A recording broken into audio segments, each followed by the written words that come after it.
बिस्मिल्लाहिर्रहमानिर्रहीम। अस्सलाम वालेकुम dear students, this is Sumaira Mumtaz.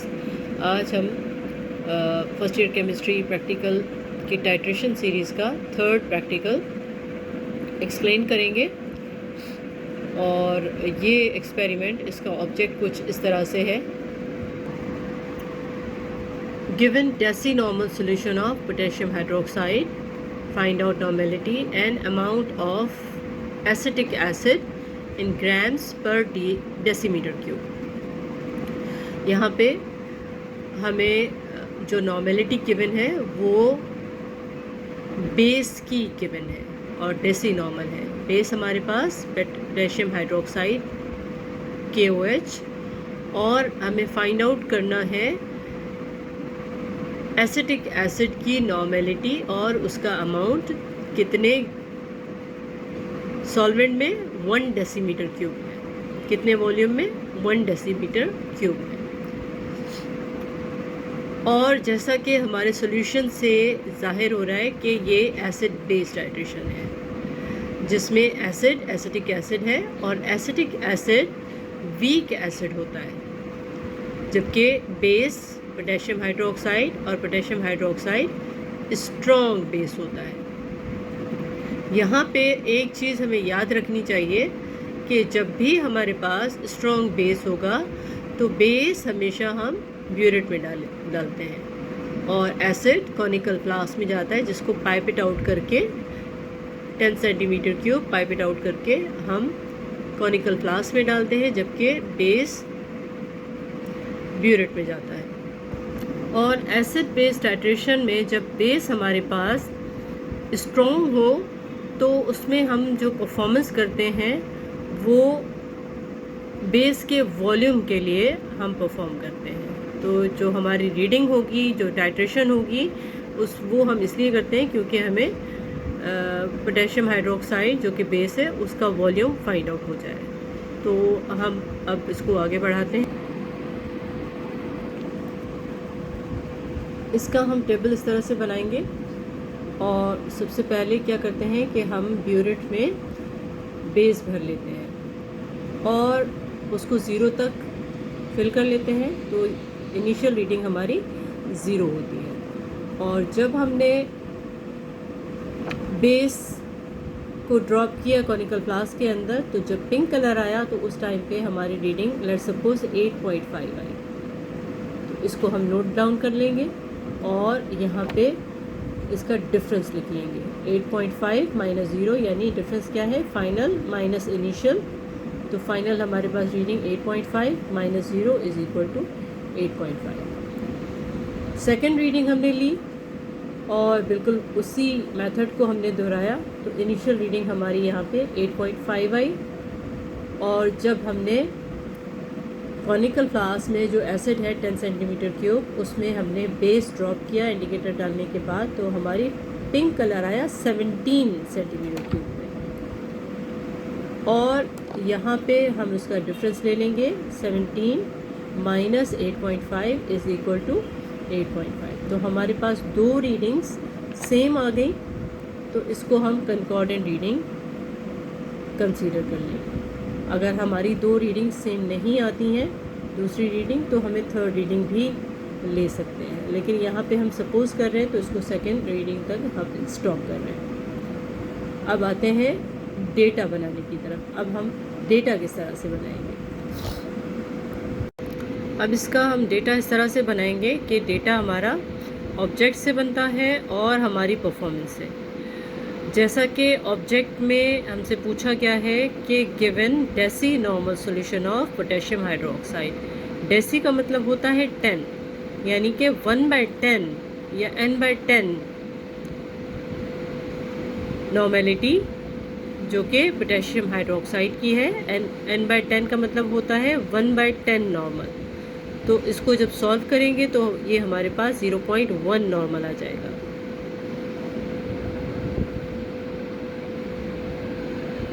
और volume of potassium hydroxide, volume of potassium hydroxide जो हमारी ब्यूरेट रीडिंग है, ब्यूरेट में पोटेशियम हाइड्रोक्साइड था तो वो उसका वॉल्यूम होगा, तो वो 8.5 सेंटीमीटर क्यूब जो कि हमारी कंकॉर्डेंट रीडिंग होती है।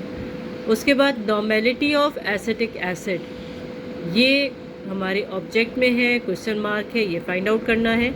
और वॉल्यूम ऑफ एसिटिक एसिड जो हम लेते हैं वो 10 सेंटीमीटर क्यूब लेते हैं, तो ये हम 10 सेंटीमीटर क्यूब यहाँ पे लिख लेंगे।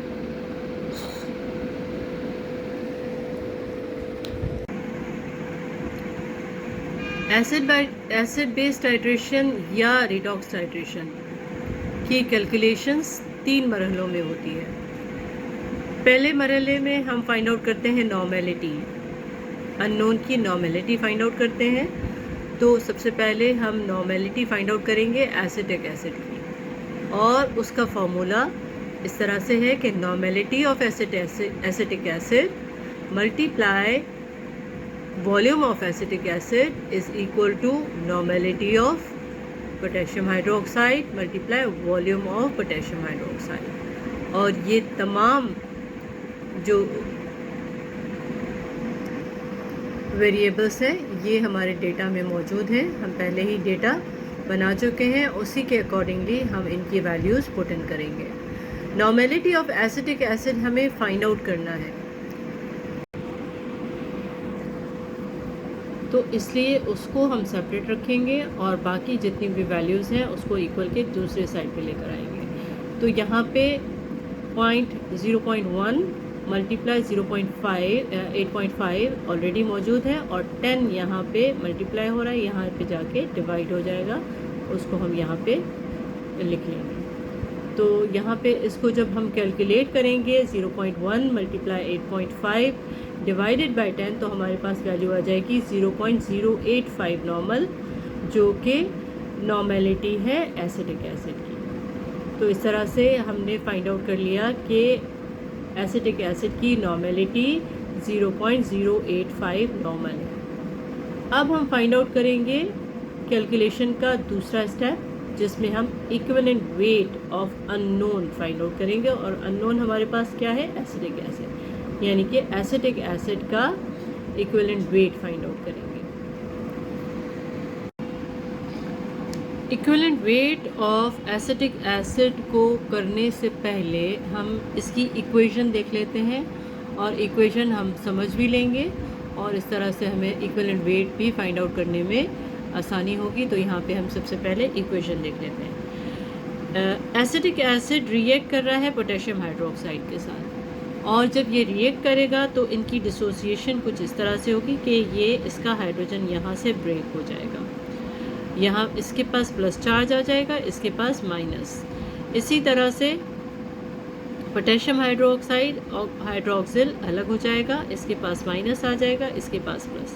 तो ये अलग होके इस तरह से कुछ हो जाएंगे कि एसीटेट CH3COO, इसके पास नेगेटिव चार्ज और हाइड्रोजन के पास पॉजिटिव चार्ज, फिर पोटेशियम के पास पॉजिटिव चार्ज और OH के पास नेगेटिव चार्ज।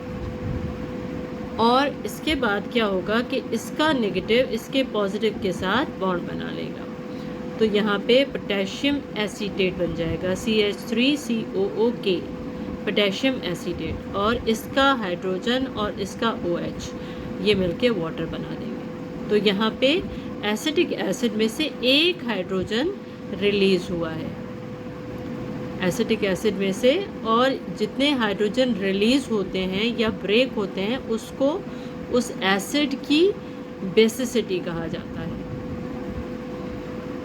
जितने हाइड्रोजन एसिड में से रिलीज हों उसको बेसिसिटी ऑफ एसिड कहा जाता है, और ये चीज़ हमारी यूज़ होगी इक्विवेलेंट वेट फाइंड आउट करने में एसिटिक एसिड का।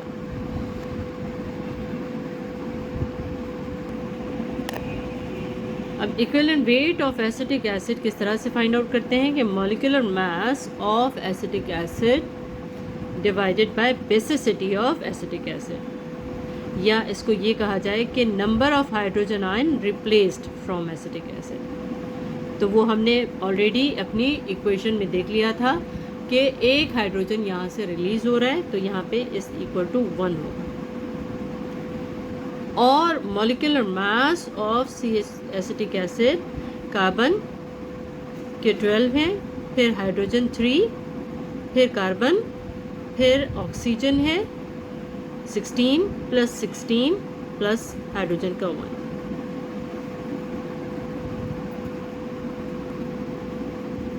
और इसको जब हम टोटल करेंगे तो हमारे पास ये 60 आ जाएगा। 60 divided by 1 is equal to 60, यानी equivalent weight of acetic acid is 60। तो दूसरे स्टेप में हमने इक्विवेलेंट वेट फाइंड आउट कर लिया। अब बारी है amount of acetic acid find out करने की 1 डेसीमीटर क्यूब में।